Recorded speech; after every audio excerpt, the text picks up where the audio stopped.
আসসালামু আলাইকুম। সবাইকে জানাচ্ছি বাংলা নববর্ষের অনেক অনেক শুভেচ্ছা ১৪৩৩ বঙ্গাব্দ। আশা করি আপনারা সবাই ভালো আছেন। আপনারা দেখতে পাচ্ছেন আমি আমার পরিবারের সাথে আমাদের সাভার হামজা মাঠে প্রতি বছর বৈশাখী মেলা অনুষ্ঠিত হয় যেখানে তারই ধারাবাহিকতায় গতকাল আমরা সবাই বৈশাখী মেলায় গিয়েছিলাম।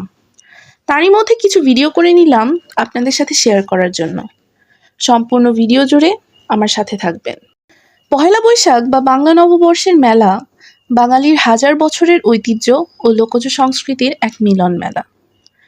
বৈশাখী মেলা মূলত গ্রাম বাংলার প্রাণচাঞ্চল্য, যেখানে মাটি, কাঠ ও বাঁশের নানা শৌখিন পণ্য, মাটির পুতুল, নাগরদোলা ও বিন্নি চালের পায়েস সহ হরেক রকমের খাবারের পসরা সাজানো হয়।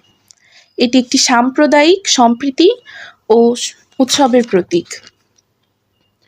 আমাদের প্রায় সবারই জানা পহেলা বৈশাখের মূল আকর্ষণগুলো সম্পর্কে, যেমন ঐতিহ্যবাহী পণ্য, তার মধ্যে রয়েছে মাটির পুতুল, হাঁড়ি পাতিল, ঘোড়া, হাতি, বাঁশের বাঁশি, কুলা, ডালা ইত্যাদি। আবার খাবার দাবারের মধ্যে রয়েছে মুড়ি মুড়কি, বাতাসা, জিলাপি, কদমা। এরপর রয়েছে বিভিন্ন সাংস্কৃতিক অনুষ্ঠান, যার মধ্যে পড়ে নাগরদোলা, বায়োস্কোপ, পুতুল নাচ, সার্কাস এবং বাউল গানের আসর।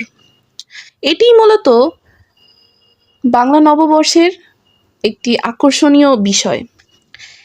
এটি একটি সার্বজনীন মিলন মেলা। ধর্ম বর্ণ নির্বিশেষে সবাই মেলায় অংশগ্রহণ করে, যা গ্রাম ও শহরে সমান উৎসবমুখর পরিবেশে পালিত হয়ে থাকে। মেলা শুধু কেনাকাটার জায়গা নয়, এটি বাঙালির আত্মপরিচয় ও সংস্কৃতির অবিচ্ছেদ্য একটি অংশ।